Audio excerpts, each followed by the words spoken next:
जय माता की। मैं पूजा नामदेव सागर मध्य प्रदेश से। मेरी ट्रेनर आरती महवाल मैम है और मेरी सीनियर अंजलि नामदेव मैम है। मैं हमारे कंपनी के ऑनर ऋषि सरदाना सर जी को सादर नमस्कार करते हुए आदरणीय दीपा श्रीवास्तव मैम को सादर नमस्कार करती हूँ। जैसे कि हमें आज वीडियो बनाने के लिए टॉपिक दिया गया था कि महिलाओं का श्रृंगार करना आवश्यक है, वह श्रृंगार करती हुए अच्छी लगती हैं या फिर संघर्ष करती हुए।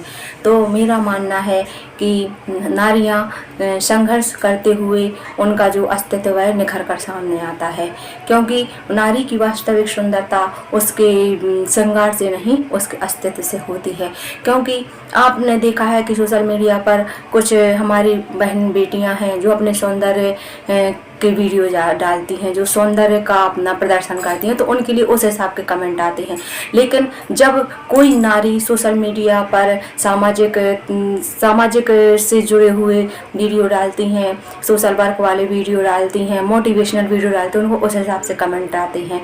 तो मैं तो बस यही कहना चाहती हूँ, यही मेरा मानना है कि नारी की वास्तविक सुंदरता उसके अस्तित्व से है, ना कि उसके श्रृंगार से। और हमने अपने इतिहास में भी देखा है। आप देखिए कि हमारे देश विदेश में कितनी सौंदर्य प्रतियोगिता होती हैं, मिस वर्ल्ड, मिस यूनिवर्स, लेकिन उनके नाम कोई नहीं जानता। लेकिन जो हमारी वीरांगनाएं हैं, रानी लक्ष्मीबाई, रानी दुर्गावती, अवंतीबाई और हमारी जो जौहर करने वाली हमारी राजपूती छत्राणियां हैं, उनको हर कोई जानता है। पन्ना धाई को कौन नहीं जानता।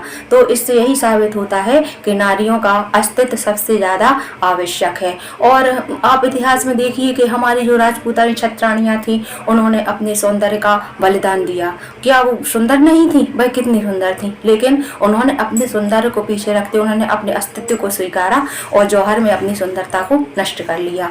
तो यदि हम इतिहास में ना जाना चाहें तो हम वर्तमान में ही देखें। आप देखिए हमारी महामहिम राष्ट्रपति द्रौपदी मुर्मू जी, तो उनका संघर्ष नहीं रहा होगा? उन्होंने भी तो कुछ संघर्ष रहा होगा, जो आज वो हमारे देश के सर्वोच्च पद पर आसीन हैं। तो आप देखिए, उनको देखकर हमें स्वयं उनको लगता है कि हम भी उनका जीवन परिचय जाने, जिज्ञासा होती है कि हम भी उनके जीवन का संघर्ष जाने।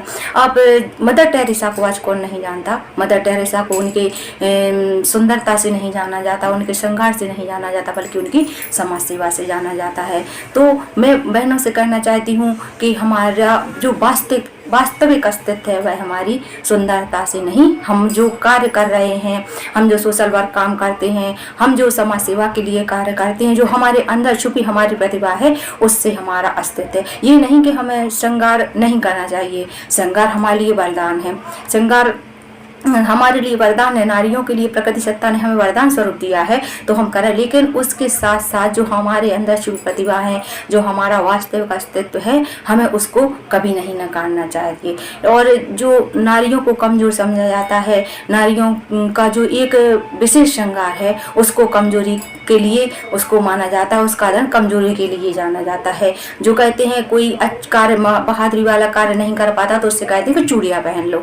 तो मैंने इसमें कुछ सरस मेरी पंक्तियां हैं जिनके माध्यम से मैं बताना चाहती हूँ कि नारी जिन हाथों में चूड़ियाँ पहनती है, तो चूड़ी किसी निर्बलता का परिचय नहीं है। मैं अपने शब्दों में यही कहती हूँ कि क्यों निर्बलता का परिचय देते, अपनी बातों में रणभूमि में इतिहास लिखा है दो चूड़ी वाले हाथों ने। वहाँ पसारी आलिंगन को कर दो चूड़ी वाले हाथों में, तो रणभूमि में शस्त्र भी उठाए हैं दो चूड़ी वाले हाथों ने।